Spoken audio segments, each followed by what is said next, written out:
तो ये सब जो चीजें ईरान ने की, इसका एडवांटेज भी मिला ईरान को। और अरब की जो रॉयल फैमिलीज थी, कहीं ना कहीं उनको भी डर लगने लगा था कि ईरान जो है वो हमारे यहाँ भी यह रिवॉल्यूशन ना करा दे और हमें हटाकर जो पूरा मुस्लिम उम्मा है उसका लीडर न बन जाए। और अगर ईरान के पास न्यूक्लियर वेपन आ गया तो उस कंडीशन में तो ईरान को रोकना पूरी तरह मुश्किल हो जाएगा। तो इसको लेकर सऊदीज जो थे वो अपनी सिक्योरिटी गारंटी को लेकर यूएस के और ज्यादा करीब हुए और यूएस को और मोटिवेट किया कि ईरान का कुछ किया जाए।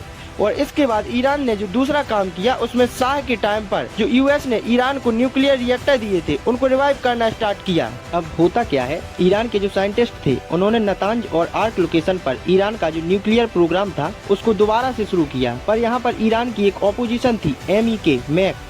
उसने ईयर 2002 में एक प्रेस कॉन्फ्रेंस में ईरान की इन दोनों लोकेशन को पब्लिक कर दिया और ईरान एक न्यूक्लियर प्रोग्राम पर काम कर रहा है, ये खबर पूरी दुनिया में फैल जाती है। अब जब ये खबर चारों तरफ फैल चुकी थी तब ईरान कहता है कि हम न्यूक्लियर बॉम्ब नहीं बना रहे हैं, हम तो बस इलेक्ट्रिसिटी के लिए 2-4% का एनरिचमेंट कर रहे हैं। तो ये सब चीजें देखकर इंटरनेशनल एटॉमिक एनर्जी एजेंसी हरकत में आती है और ईरान की इन लोकेशन पर जाँच शुरू करती है। तो इस वजह से ईरान पर काफी इंटरनेशनल प्रेशर आता है, तो ईरान को अपना न्यूक्लियर प्रोग्राम बंद करना पड़ता है। अब होता क्या है, इराक के अंदर यूएस ने सद्दाम हुसैन की रिजीम को चेंज कर दिया और इराक के साथ साथ अफगानिस्तान में भी जाकर यूएस बैठ गया। यूएस ने चारों ओर से ईरान को घेरना स्टार्ट कर दिया और इसके बाद ईरान को रियलाइज हुआ कि जो देश यूएस की हिट लिस्ट में है उनका खत्म होना तय है। यहीं से ईरान को समझ में आता है कि नॉर्थ कोरिया भी यूएस की नजरों पर है, पर यूएस वहाँ छेड़खानी नहीं करता है क्योंकि नॉर्थ कोरिया एक न्यूक्लियर कंट्री है। और यहीं से ईरान को लगा कि अगर अपना सर्वाइवल चाहिए तो अपना न्यूक्लियर बॉम्ब बनाना बहुत ही जरूरी है।